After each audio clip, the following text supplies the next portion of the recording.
The Disney and Reedy Creek, state of Florida litigation and EPCOT timeline is confusing. In fact, it's very confusing, particularly when you really get into the history. But today I have put together the ultimate guide to both the history of EPCOT and this litigation that we're dealing with today, because this is not just rooted in things that happened in the recent history, but it's very rooted in the past. In fact, there is a long and storied history of EPCOT. In fact, the scandal around EPCOT, the experimental prototype community of tomorrow, is in fact at the root of all of this modern litigation and the issues faced by Disney today. As always, I'm Andrew Esquire, American attorney, and also specialist in special district law, still a Florida attorney. And this is a legal mindset. We teach you to be your own judge. If you like this type of content, make sure you're liked, subscribed, and ding the notification bell, because I'll be staying on top of this and providing as much good information as I can. So let's start out, and we're going to go way back in history to give people some background who may not know this crazy Disney history. This is a bit of a history lesson, but it's very much necessary to understand how we got where we are today. So we have to actually start in 1964 with the secret land deal. So Walt Disney in 1964 began secretly buying land in Central Florida. Most of these areas were orange groves, and purchases were made in like 5,000 acre blocks and maybe a 10,000 acre block here. Altogether, the land was 27,500 acres. So very, very large amount of property in Central Florida. The total area is roughly equivalent to San Francisco. So this is massive. And it's noted that they paid prices well above market rate. So people knew something was going on, but they couldn't really put it together. They thought it was Howard Hughes. They thought it was somebody else buying up that land. And I'll make this bigger here now that we've read that first section. So Disney World was revealed in 1965 by Walt Disney, who comes to Orlando and announces the construction of Walt Disney World. But when he made that announcement, he was very specific. At the heart of Disney World, the very core of Disney, would be the experimental prototype community of tomorrow, EPCOT for short. And this was going to be a planned city, an actual city, a downtown with suburban areas, schools, parks, futuristic transportation, the monorail, you guys all know that. And it was going to be a test bed for new city living. So this was at the core of Disney's dream. So turn over to 1966, and Walt Disney dies at age 65. Now, Walt Disney was a heavy smoker. This is back in the day when 3 out of 5 doctors recommended Camels. Look, my grandmother died around a little bit later than Walt, but around that time, because she was a smoker as well. It was something that was a problem back then. Now, when Walt died, he was succeeded by Roy Disney as CEO. Roy Disney would go on to name it after his brother. So name the park Walt Disney World after his brother. That was actually one of his final actions as CEO. But when Walt died, really the prime advocate for EPCOT died with him. He was the one who was really interested in city planning and growth. That was his pet project. That was a Walt thing. But quickly that was scrapped. But the one thing is that 2 months before he died, he actually filmed a very detailed video about EPCOT as a city, as a development, as an urban center, and what that would bring to Florida. That was a huge part of his pitch, and he was very excited about that. So he had this film that he filmed. Well, fast forward 1967, and of course, lobbying is going on in 1966 as well. But 1967, they actually lobby Florida for the EPCOT bill. For the Reedy Creek bill. But at the core of the Reedy Creek bill is EPCOT as a planned city. That is central. When they presented it to legislators, they played the movie. They played Walt's movie that he filmed before he died. And engineers came in and testified that they were going to build a city. In fact, that was represented to the legislature. So they were induced into this act based on the fact that a city would be built, not a theme park, not multiple theme parks, but an actual city. That was not contemplated to be 100% theme park property. So they gave this special district unprecedented powers with almost no state or local oversight. So there was almost nobody checking on this at all. Because they thought it was going to be a city that was a prototype. And when you're doing something experimental, you have to give unprecedented power. So As of 1967, Disney had those powers. Now, 1968, there's an interesting case, the RCID case. Now, when I say I've been in court cases, I have been cases much like this, the State versus Reedy Creek. Whenever you go to issue bonds and you represent a special district, you have to validate those bonds. You have to go to court and say these bonds are valid. So they had to go out there and validate bonds, specifically drainage bonds. So when they went to do that, they had to prove that there was a valid public purpose for those bonds. Now, at that time, remember, they still believed that they could be building a city. So that was something that was on the table. They never thought the property would be all theme parks. They still had that in their mind. And one thing is, now this is quoted by Disney in their federal lawsuit, and this is quoted elsewhere by so-called experts.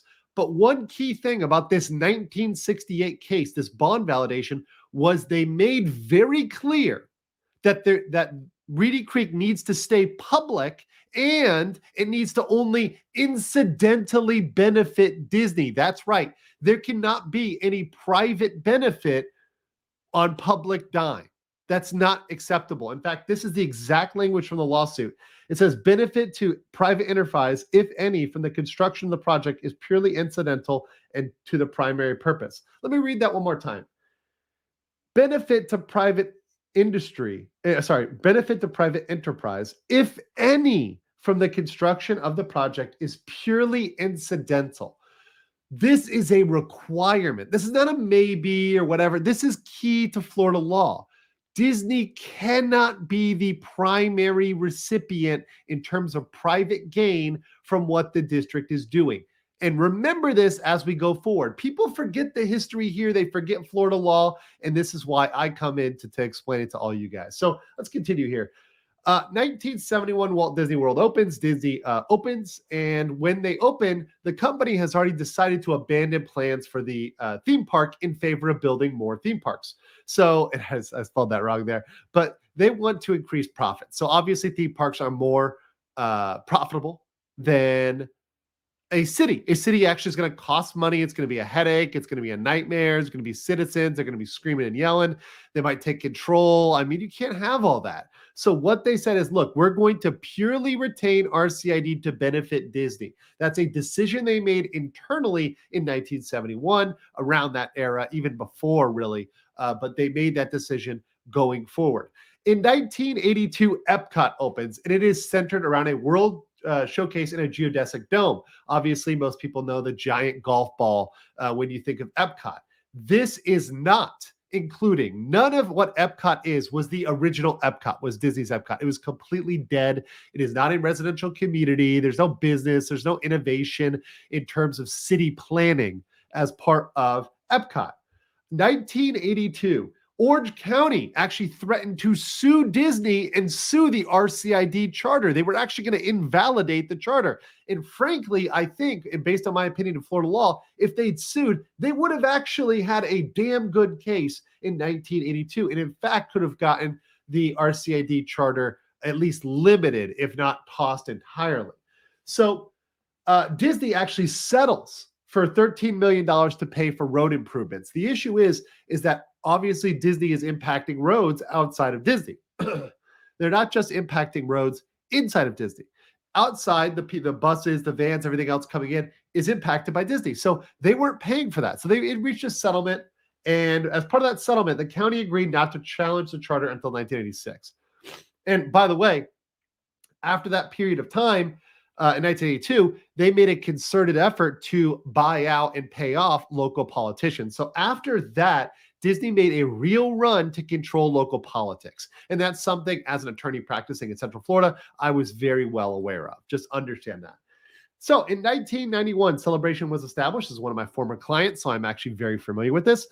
So Disney used the entity, the Celebration Company. This is just a separate entity. It's a land development entity to develop Celebration during a land boom. It was massively profitable for anybody to build around there. That's why you also had the giant Reunion construction around that area as well. You had many other land developments in that area. To this day, they're still developing out the Celebration area because it is extraordinarily profitable. People are moving to Florida and they're willing to pay very, very high prices for that. So Celebration was actually de-annexed from RCID. It was in RCID, but it was de-annexed so that the non-voters, right, the non-Disney members would not take over. So real residents, which, by the way, governments are always intended to be controlled by real residents. But RCID can't have that. So they had to de-annex. They had to actually turn over and say, no, Celebration, you're going to do your own thing. So in 1994, they formed the Celebration CDD, the Celebration Community Development District, which is a type of special district in Florida, a very common type. They have very specific powers under Chapter 190, but much less than RCID. Of course, they couldn't build a nuclear reactor like RCID. They can't tax at triple the normal rate. They can't skirt enforcement of building and fire codes. All that stuff is things that they can't get around. They're also subject to Florida sunshine laws, so they have to be very, very, very transparent. Now, TCC, the Celebration Company, recorded extremely harsh restrictive covenants on the residents and private businesses of Celebration, but they could not enforce them against the CDD, the special district, because the special district was a government. Why is this relevant? Well, this is very relevant because that is precisely what Disney is trying to do now against the CFTOD, the former Reedy Creek, which transitioned to CFTOD. They are trying to hold private covenants against a public entity. Well, in the case of Celebration, they tried that and they got blown out of the water. And it was very, very clear in all the discussions between them. And by the way, those are all public records that you can see that clearly Disney's covenants could not bind the public entity, the government. So this is established law. Once again, lawyers who know. Florida lawyers who know. But New York, DC, and California lawyers, the ones they have in the federal case, have no idea about this. So flipping over, Epic Universe was revealed in 2019. So Epic Universe was a huge, massive expansion, a new theme park in Orlando and Orange County. And you can see here, it's going to be to the south of their other park. But they wanted to form a district that was going to cover both, kind of run down the road, kind of cover all their property. And they explored the option at the state level of having a district like RCID, which was only fair, right? If they have RCID, then Universal should get some benefits too. Well, guess what? Universal was denied. And this, of course, happened behind the scenes, but the legislature said, hey, we're not interested because we don't like what happened with RCID. RCID has way too much power, way too much overreach. So because that, we are not interested in doing another RCID. We think that was a bad idea already. So even in 2019, they were not liking RCID. This was not something, once again, going back in history, that people were happy with. In fact, they were very unhappy with, particularly because it strayed from their original purpose. There's actually a book, Making the Mouse, in 2003 or ish, which talks about this self-serving cycle between RCID and Disney where, one pays the other and the other pays it back, which is entirely invalid. Remember, under that original case, you cannot primarily benefit Disney. That is illegal under Florida law. That would invalidate all of the $1 billion of bonds issued by Disney, because to date, they've issued $1 billion of bonds. So it's got to benefit public purposes, conservation, roads, other things, not just Disney's development. So fast forward 2022, and people want to teach children about transitioning in the classroom. In fact, many teachers are coming out on TikTok and openly saying they're propagandizing to young children about converting their children to all these alternative sexual lifestyles. So in response to that, HB 1557 says, hey, K through third graders aren't going to be learning about sexuality of any kind, straight, gay, LGBT, doesn't matter. No sexuality to children. That's wrong. I think as a society, we can come together and say that's not okay. Of course, Disney misstates this, uses the incorrect name to reference it, the bill, which it is not at all. They misstate the law, they misstate the application, and they oppose it, which is, is fine. But going on, in 2022, the legislature considers to sunset RCID. So they do that by saying any special district formed by an act of legislature before 1968, right? They're going to go away as of June 1st, 2023. So that would get RCID. Now, Democratic agents are crying up and down, all over the place about the bonds becoming a general obligation of Orange County and Florida citizens, that taxes going up, yada, yada. Of course, none of them know the actual Florida law. They don't ever ask anybody who knows. They only ask people who know nothing. And therefore, people run around like a chicken with their head cut off. Of course, on this channel, I always was spouting the truth on that. And I'll pull out here so you guys can see that.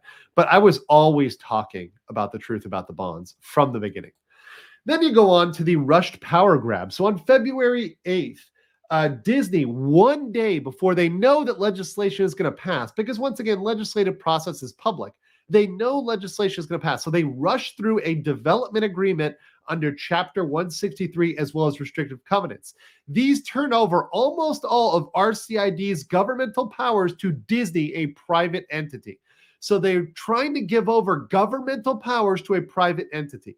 Panicked RCID and Disney, in addition to doing something that is on its face illegal, they don't even comply with the statute. Once again, their attorneys don't really do this. They also make mistakes of their chief counsel for Disney drafting the documents for the district, which is a massive ethical violation. That being said, they failed to give proper notice and otherwise comply with the statute. Therefore, it's as if they don't happen. They're void ab initio. Of course, this is something that will come up later, but this is an attempted power grab by the mouse. Then on the next day, the legislature approves the bill dissolving RCID and forming a new district, the Central Florida Tourism Oversight Board, Oversight District, CFTOD, removing RCID's strongest powers and updating compliance with modern Florida law. February 27th, DeSantis signs the bill and the bonds are transferred to the new district. So it's finalized on the 27th, but the legislation is passed on the 9th. This is very important because you can see Disney panicked going on the 8th and taking that action.